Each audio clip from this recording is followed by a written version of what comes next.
No assunto de hoje, escolhido pelo pessoal lá no Patreon, vamos analisar algumas das ocasiões mais notáveis em que navios mercantes acabaram entrando em combate com navios inimigos e como isso terminou. Existem, é claro, alguns incidentes bastante famosos, como as últimas resistências do Jervis Bay e do Rawalpindi, mas eles terão seus próprios vídeos dedicados em algum momento. Então, por enquanto, vamos começar com uma ação que é tão obscura que atualmente nem sequer tem um nome próprio. Ela é simplesmente chamada de Ação de 4 de agosto de 1800. E também não existem pinturas sobre ela, então as que você verá neste segmento são genéricas da época e dos navios em questão. Desculpe, mas eu não posso voltar no tempo e obrigar as pessoas a fazerem pinturas dessas coisas. Neste momento das guerras revolucionárias e napoleônicas, a frota francesa estava em posição um pouco desfavorável. Diversos grandes confrontos ao longo da última década, como a Batalha do Nilo, o glorioso 1º de Junho, São Vicente e Camperdown, haviam enfraquecido tanto a frota francesa quanto seus aliados. Uma boa parte da Marinha Real agora estava posicionada em frente aos portos controlados pelos franceses, o que dificultava ainda mais os esforços de movimentação da frota francesa. Mas havia um calcanhar de Aquiles em tudo isso. O Império Britânico financiava sua campanha de guerra por meio de sua vasta rede de comércio exterior, que incluía lucrativos comboios de navios mercantes das Índias Orientais, que, apesar do nome, também comercializavam com a China e várias outras partes do mundo, além das regiões da Índia controladas pelos britânicos. A Marinha Real tentou proteger essas frotas mercantes, principalmente com comboios escoltados. Mas mesmo com centenas de navios à sua disposição, havia um limite para o que podiam fazer para proteger os milhares ou dezenas de milhares de navios mercantes que estavam no mar. Assim, isso deixava o comércio mercante um tanto vulnerável a piratas, corsários ou navios de guerra inimigos em ataques. Parcialmente para ajudar a combater isso, os próprios navios mercantes muitas vezes eram armados até certo ponto e às vezes também pintavam seus navios para se parecerem mais com navios de guerra, tentando assim desencorajar ataques inimigos desde o início. Isso muitas vezes permitia que eles, ou pelo menos os maiores deles, afugentassem piratas e corsários com certa facilidade, mas em um combate direto, navios de guerra de verdade derrotariam até mesmo os maiores navios mercantes das Índias Orientais rapidamente. O bloqueio britânico estava, além disso, um pouco à mercê do clima, especialmente nos portos franceses do Atlântico. De vez em quando, grandes tempestades vinham de leste para oeste. Isso fazia as forças de bloqueio recuarem para águas mais profundas, abrindo uma breve janela para navios franceses escaparem. Como o clima era imprevisível e os navios de linha franceses estavam em vários portos, nenhuma tempestade conseguia liberar toda a costa. Assim, a principal frota francesa só costumava buscar essas oportunidades se uma operação muito específica estivesse planejada. Com mais frequência, as fragatas francesas aproveitavam essas janelas para ir ao mar aberto. Tentativas de fazer isso individualmente falhavam na maioria das vezes, pois os navios britânicos do bloqueio frequentemente os avistavam e depois os perseguiam. Então a tática passou a ser enviar pequenos esquadrões de fragatas. Eles seriam mais difíceis de avistar, pois haveria só uma formação fechada em um trecho pequeno do mar e não meia dúzia espalhadas por uma frente ampla. E se esse esquadrão fosse avistado por uma fragata britânica solitária, essa embarcação teria que sair em busca de ajuda, em vez de atacar imediatamente. E quando a ajuda chegasse em meio ao mar revolto pela tempestade, o esquadrão já deveria ter conseguido escapar. Foi exatamente isso que aconteceu no início de março de 1799, quando as fragatas francesas Concorde, Meade e Francis conseguiram escapar de Rochefort. Após um ano produtivo atacando o comércio na costa oeste da África, seguiram para a América do Sul, então sob domínio espanhol, para uma reforma. Essa reforma ocupou boa parte da primeira metade de 1800. Depois de revigorados, eles voltaram ao mar para procurar mais navios mercantes britânicos para atacar, desta vez no lado oeste do Atlântico Sul. E logo avistaram inúmeras velas surgindo no horizonte e prontamente se moveram para investigar. Essas faziam parte de um comboio britânico. O comboio incluía 5 navios mercantes das Índias Orientais, 2 navios mercantes privados, um ex-navio mercante das Índias Orientais e um baleeiro. Seu único escolta era o HMS Belacroix, um navio de linha de terceira classe com 64 canhões, sob o comando do capitão Rowley Bull Till. Ao avistar a formação francesa, Bulthill notou que, embora seu navio fosse superior a qualquer fragata francesa, eles poderiam usar um ou dois navios para distraí-lo ou ameaçar o mercante mais próximo, forçando-o a agir. Enquanto outros capturavam navios nas extremidades do comboio onde ele não estava. Além disso, duas fragatas francesas eram grandes navios de 40 canhões e a terceira, também considerável, tinha 32 canhões.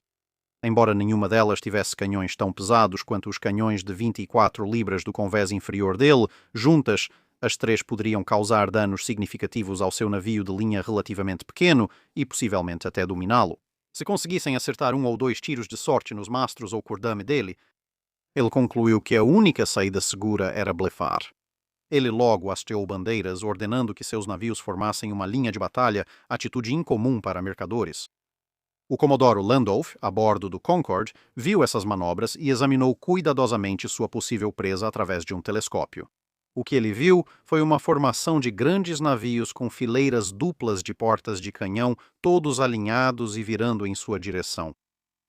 Se de fato essa fosse uma formação de 9 navios de linha de terceira classe de tipos variados, talvez voltando para casa de alguma missão estrangeira distante, eles seriam facilmente capazes de destruir sua força de 3 fragatas. E então ele ordenou que seus navios virassem, se separassem e fugissem. O capitão Jurien, a bordo do Franchise, porém, achou que a lentidão da mudança do comboio para uma formação em linha indicava que eles eram, na verdade, navios mercantes, e ele protestou contra a ordem, mas Landolph, completamente enganado, anulou seu subordinado. Bulthill também percebeu que precisava se comprometer com o papel, com os franceses se afastando. Se ele por sua vez também voltasse para casa, isso provavelmente entregaria o jogo, já que nenhuma força de navios de linha se contentaria apenas em fazer um esquadrão de fragatas inimigas fugir. E assim, ele fez uma avaliação rápida de quais navios sob seu comando eram os maiores e, relativamente falando, os mais fortemente armados, além dos mais rápidos, ordenando que os outros se afastassem e voltassem ao curso original. Assim, ele liderou Bellicote, seu único navio de guerra de fato, atrás do Concorde. Enquanto os navios mercantes Exeter e Bombay Castle receberam ordens para perseguir o Midi, e o Coots e o Neptune foram ordenados a seguir atrás do Francis. Isso manteria o disfarce, afinal, nem todos os navios de terceira classe eram iguais, e 9 navios contra 3 fragatas talvez levantassem suspeitas, porque por que você precisaria de tanta força? Mas, desse jeito, parecia que os navios mais lentos, que não teriam chance real de alcançar as fragatas, estavam retornando ao curso original, enquanto os navios mais rápidos se aproximavam de seus alvos, aproveitando o mar mais agitado. E, obviamente, 2 navios de linha contra um em 2 casos ainda representariam uma força muito esmagadora. O fato de que a soma das tripulações combinadas dos pares de navios indianos chegava a apenas cerca de 3/4 da tripulação de uma única fragata francesa significava que você realmente tinha que torcer para que não chegasse a um combate de abordagem. E também, embora os pares de navios indianos tecnicamente carregassem mais canhões entre eles, levando cerca de 30 cada um, totalizando 60, esses canhões geralmente eram consideravelmente mais leves do que os canhões franceses. Navios indianos usavam canhões de 9 e 12 libras, enquanto fragatas francesas normalmente tinham muitos de 12 libras, ou, em 2 desses 3 navios, grandes baterias de 18 libras. Os franceses caíram completamente no blefe nesse momento. Vendo o que achavam serem navios de linha rápidos se aproximando, Francesca começou a jogar uma grande parte de seu armamento e suprimentos ao mar. Isso aliviou a embarcação e permitiu que avançasse até desaparecer na escuridão do entardecer. Bellicote começou gradualmente a alcançar o Concorde e os dois iniciaram uma troca de tiros à distância. Nenhum dos lados acertou nada, em parte devido à distância e em parte devido ao clima. Mas como o navio de terceira classe estava se aproximando cada vez mais a cada minuto, não demorou muito para que a fragata arriasse a bandeira. Em vez de arriscar que o navio de guerra britânico se aproximasse e destruísse a fragata com uma salva de canhões à queima-roupa impossível de errar, enquanto isso, a última fragata francesa, a Mide, conseguiu deixar o Bombay Castle para trás, mas o Exeter, bem comandado e surpreendentemente rápido para um navio mercante, estava se aproximando rapidamente. Percebendo que qualquer pequena chance que poderia ter em uma luta real, caso estivesse operando junto com o Bombay Castle, já havia desaparecido há muito tempo, o capitão Henry Meriton, do Exeter, decidiu elevar ainda mais o blefe. Nenhum dos lados havia aberto fogo até então. O Exeter não queria revelar sua artilharia real e a Meade temia provocar uma resposta devastadora do que achava ser um verdadeiro navio de linha. E assim, quando a noite caiu, o Exeter abriu cada escotilha de canhão e todas as outras aberturas em seu costado, com o capitão ordenando que lâmpadas fossem colocadas logo na entrada, cada uma delas dando ao navio um brilho bastante feroz. Esse espetáculo de luzes deixava o navio mais intimidador e escondia a real natureza do Exeter, prejudicando a visão noturna de quem olhasse para o costado e criando a impressão de várias escotilhas de canhão iluminadas, prontas para a ação. Exeter, então, se alinhou com Meade e o capitão Meriton interpelou o navio francês, ordenando que se rendesse ou seria destruído.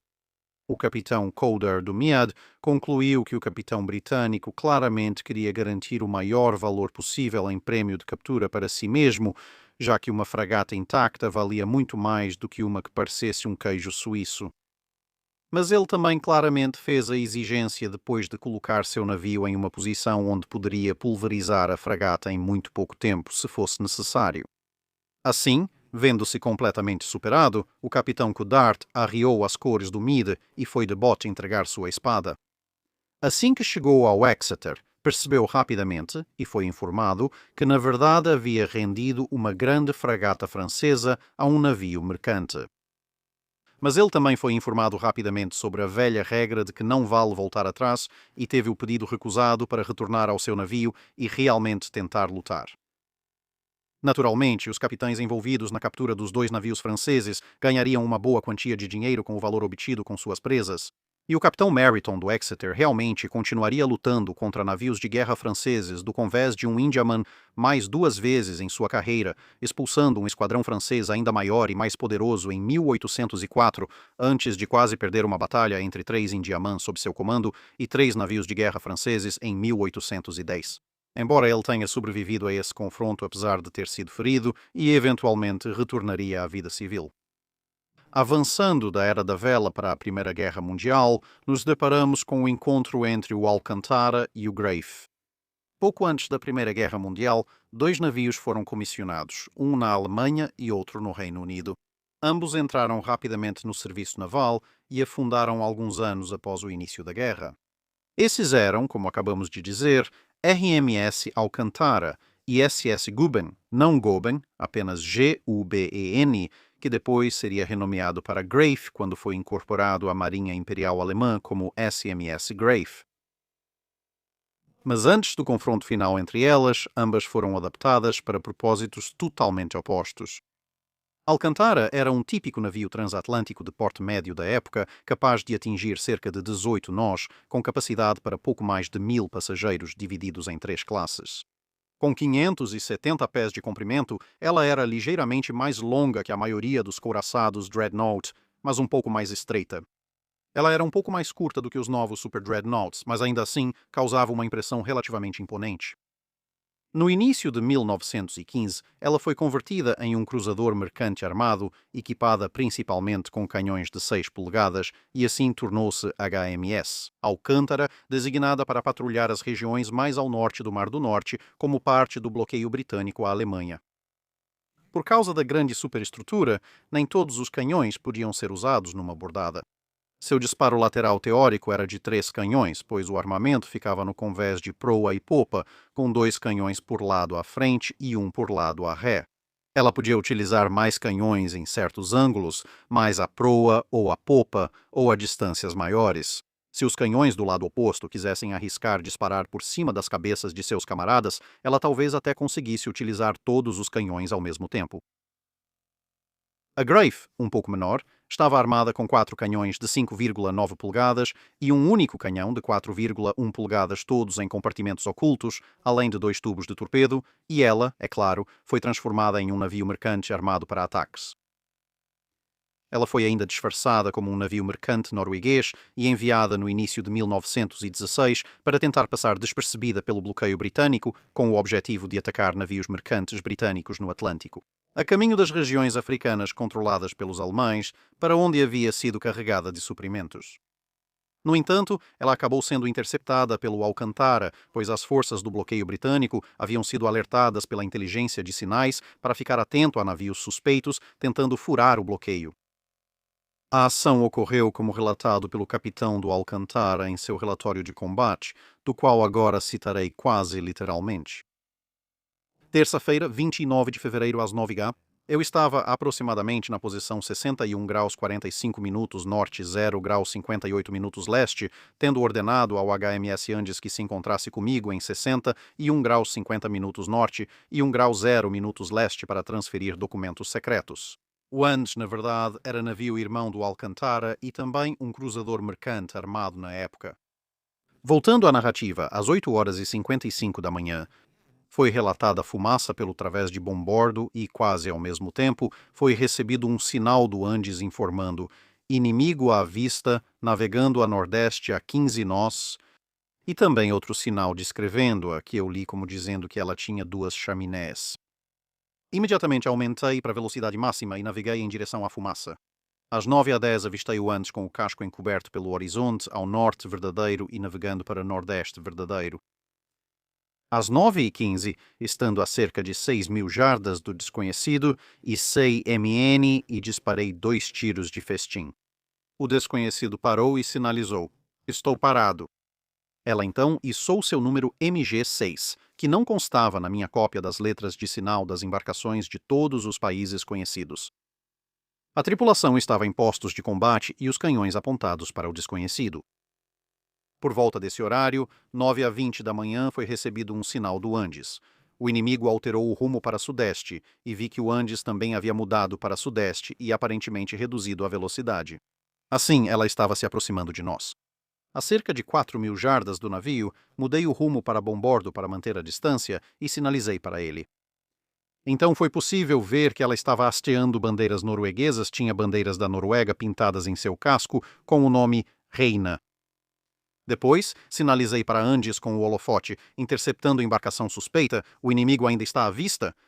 A isso não houve resposta. O estranho respondeu aos meus sinais dizendo que vinha do Rio de Janeiro para Trondheim. Esses detalhes, seu tamanho e rota estavam todos de acordo com a lista confidencial de navios da Lloyds. Imaginando que não haveria resposta do Andes, decidi colocar um destacamento armado a bordo da embarcação desconhecida, que parecia completamente normal, e então seguir para ajudar o Andes com o inimigo, já que fumaça havia sido avistada ao sul-sudeste. Enquanto preparava a guarda, reduzi para 14 nós e mantive distância da popa do estranho. Às 9h35, Andy sinalizou: "Essa é a embarcação suspeita." Às 9h40, o bote estava sendo lançado e eu me aproximava do estranho pela alheta de bombordo quando notei que o mastro da bandeira dela caiu sobre a popa e homens estavam preparando um canhão no convés de popa. No mesmo momento, o estranho disparou um projétil contra a nossa ponte que inutilizou o sistema de direção telemecânico, o telégrafo da casa de máquinas e todos os telefones da ponte, além de matar e ferir homens. As abas com bandeiras pintadas em seus lados foram abaixadas e ela subsequentemente lutou sem bandeira alguma. Imediatamente dei a ordem de toda velocidade e abri fogo. A distância era de cerca de 2.000 jardas. Um mensageiro foi à popa ordenar que conectassem o leme e toda a navegação passou a ser controlada dali. O inimigo avançou e virou para estibordo, disparando projéteis explosivos. Alguns curtos, mas vários atingiram próximo à linha d'água, a meia nau, penetrando nas caldeiras do compartimento 1, meio vazias, e na casa de máquinas. Às 10h20, o inimigo disparou um torpedo que passou sob nossa popa, sendo utilizado o leme a estibordo para evitá-lo. O primeiro disparo do nosso canhão traseiro de 6 polegadas, bombordo, atingiu a munição do canhão traseiro inimigo e o inutilizou. Prisioneiros alemães dizem que nossa terceira salva acertou todos os tiros no inimigo. Às 10h15, o inimigo estava pegando fogo gravemente perto da ponte e a distância era de 5.500 jardas, ela aparentemente havia parado. Às 10h22, observaram barcos saindo do inimigo envolto em fumaça. Ordenei cessar fogo e o navio começou a adernar para estribordo, mas então de repente adernou para bombordo. A fumaça ao redor do inimigo se dissipou e ela disparou mais um tiro. Então ordenei fogo aberto, mas às 10h35 o navio estava adernando fortemente para bombordo e afundando. Dei a ordem para cessar fogo, ocupar os postos dos botes e parar os motores. A ordem para parar os motores nunca foi recebida, mas aparentemente eles pararam sozinhos quando a água subiu. Foram feitos esforços para lançar os botes e salvar os feridos, mas cabos atingidos por tiros fizeram homens caírem na água. O navio estava fazendo cerca de 3 nós pela água, com o leme aparentemente todo a estibordo, mas o navio girando para estibordo. Lembre-se de que nessa época as ordens de leme britânicas seguiam a antiga escola do timão, então se você ordenasse leme todo a estibordo, o navio na verdade viraria para bombordo. Então isso indicava que algo tinha dado muito errado com o sistema de direção do navio. De qualquer forma, às 11h20, o navio afundou. Pelo menos 15 botes e uma grande balsa ficaram à deriva. HMS Comus e HMS Munster se aproximavam rapidamente. Munster iniciou o resgate dos sobreviventes, enquanto Comus seguiu para Andes, que permanecia a cerca de 8.000 jardas, e voltou a disparar contra o inimigo ainda em chamas. Na minha opinião, o inimigo foi completamente abandonado por volta das 10h30, e o disparo feito depois foi causado por um canhão superaquecido. As declarações dos prisioneiros confirmam isso. Uma mensagem sem fio foi recebida do Comus, mas a mensagem decodificada nunca chegou à ponte, e por isso eu não sabia que a ajuda estava a caminho. Relato com honra que oficiais e marinheiros do navio de Sua Majestade lutaram bravamente, permanecendo em seus postos até serem ordenados. Eu mesmo testemunhei casos de homens ajudando os feridos, mesmo correndo grande risco para si próprios. Um relatório completo será apresentado depois. Os horários citados devem ser revisados na investigação, pois são baseados na memória do tenente de navegação que usou um cronômetro, mas perdeu o caderno na água. Esse é o fim do relatório. E agora, Grief, que tinha uma grande carga de cortiça a bordo, permaneceu à tona por bastante tempo depois de ter sido abandonada. Mas a retomada do fogo do Comus causou uma grande explosão, provavelmente dos seus estoques de munição, e ela afundou rapidamente em seguida. Agora, as fontes divergem bastante quanto às baixas, algumas sugerindo que cerca de 220 membros da tripulação alemã foram resgatados enquanto outros 140 ou mais foram perdidos, enquanto outras fontes praticamente invertem esses números. Enquanto isso, o Alcantara perdeu entre 69 e 72 homens. Não consegui descobrir o total da tripulação dela no início do combate. Mas parece que a maioria das fontes indica que a maior parte da tripulação sobreviveu, o que provavelmente significa que a tripulação ultrapassava pelo menos 200 homens. E para a nossa batalha final, avançamos para a Segunda Guerra Mundial. Em abril de 1941, o cruzador auxiliar alemão Thor estava no mar há quase um ano e estava a caminho de voltar para a Alemanha. Durante sua viagem, ela encontrou e expulsou 2 cruzadores mercantes armados da Marinha Real, um dos quais era outra versão do Alcantara, desta vez uma versão dos anos 1920, e o cruzador mercante armado Carnarvon Castle. No entanto, agora ela encontraria o cruzador mercante armado HMS Voltaire na costa nordeste do Brasil. Voltaire tinha quase 20 anos. Foi construído como um navio transatlântico de 13.000 toneladas, capaz de atingir 15 nós.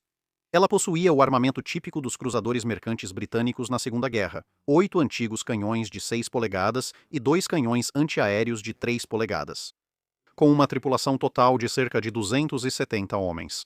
Seus canhões estavam posicionados à proa e à popa, com 2 de cada lado em cada extremidade, permitindo uma salva lateral de 4 canhões. Thor era uma embarcação menor, mas um pouco mais veloz, capaz de atingir cerca de 17 a 18 nós e armada com meia dúzia de canhões de 5,9 polegadas, 4 tubos de torpedo e alguns canhões antiaéreos, além de um hidroavião arado AR-196. Como um navio de ataque construído para esse fim, ela também possuía um grau superior de controle de tiro, embora em ambos os navios isso fosse algo um tanto limitado em comparação ao que estava disponível em um verdadeiro navio de guerra. Como seus canhões principais ficavam um à frente, um à ré e 2 em cada lado, ela tinha uma salva lateral de 4 canhões. Na costa nordeste do Brasil, no dia 4 de abril, Thor avistou fumaça no horizonte, um pouco mais próxima da terra do que ela estava, e começou a se dirigir para lá, esperando uma captura fácil. Enquanto isso, ao ver um cargueiro menor se aproximando, o Voltaire decidiu virar para investigar. Quando os navios se aproximaram de frente, Thor deu um tiro de advertência para que o outro parasse. Em vez disso, Voltaire respondeu com 2 disparos próprios. Com a distância diminuindo, ambos os navios manobraram para alinhar seus canhões laterais. Mas Thor foi mais rápido e disparou uma salva, conseguindo vários acertos críticos. O que destruiu a sala de rádio do Voltaire também afetou o sistema de controle de tiro. Sozinhos, os artilheiros do cruzador mercante armado carregaram, miraram e dispararam apenas com suas próprias estimativas de distância e direção do alvo. Com a distância bem abaixo de 10.000 jardas, Thor aproveitou seus primeiros acertos e disparou mais projéteis, colocando o Voltaire em chamas. O mecanismo de direção foi atingido e o Voltaire passou a fazer um grande círculo, com apenas 2 canhões em ação. Voltaire acertou um disparo no topo do mastro do Thor, destruindo equipamentos de rádio. E neste estágio dos acontecimentos, as fontes divergem um pouco sobre o que aconteceu em seguida, mas a maioria delas parece sugerir isso. Os próprios canhões de 5,9 polegadas do Thor começaram a superaquecer, já que ela havia disparado uma quantidade enorme de munição muito rapidamente. O corsário então se aproximou para eliminar Voltaire usando torpedos. Mas ao ver o navio bastante inclinado e homens começando a pular na água, o navio alemão cessou fogo, com um punhado de sobreviventes isolados no convés de popa acenando uma bandeira branca. Com a batalha claramente encerrada e sem ter detectado transmissões de rádio do Voltaire, Thor então passou as próximas horas resgatando sobreviventes, salvando cerca de 2/3 da tripulação do Voltaire, que depois seria transferida para um navio-tanque, pouco mais de uma semana depois, pois a tripulação do Voltaire não conseguiu enviar um sinal de rádio antes da destruição da sala de rádio. A Marinha Real inicialmente não tinha conhecimento algum da perda do navio e só ficaria sabendo disso por meio das transmissões de propaganda alemã, embora essas transmissões tivessem o cuidado de omitir exatamente qual navio alemão havia sido responsável. Para ajudar Thor em sua missão de voltar para casa, investigações posteriores confirmariam que destroços do Voltaire foram encontrados, mas os detalhes exatos do conflito só seriam conhecidos após a guerra, quando os sobreviventes do Voltaire foram repatriados. Thor, enquanto isso, conseguiu retornar em segurança para a Alemanha, foi reformado e enviado novamente para outra longa viagem de ataques, que acabou com o navio atracando no Japão. No entanto, lá ela foi destruída quando um navio ao lado dela no porto pegou fogo e o incêndio acabou se espalhando, engolindo o cruzador e mais alguns outros navios, queimando todos eles. É isso por hoje. Obrigado por assistir. Se tiver comentários ou sugestões de navios para analisarmos, conte nos comentários abaixo. Comente no post fixado para dúvidas sobre o dique seco.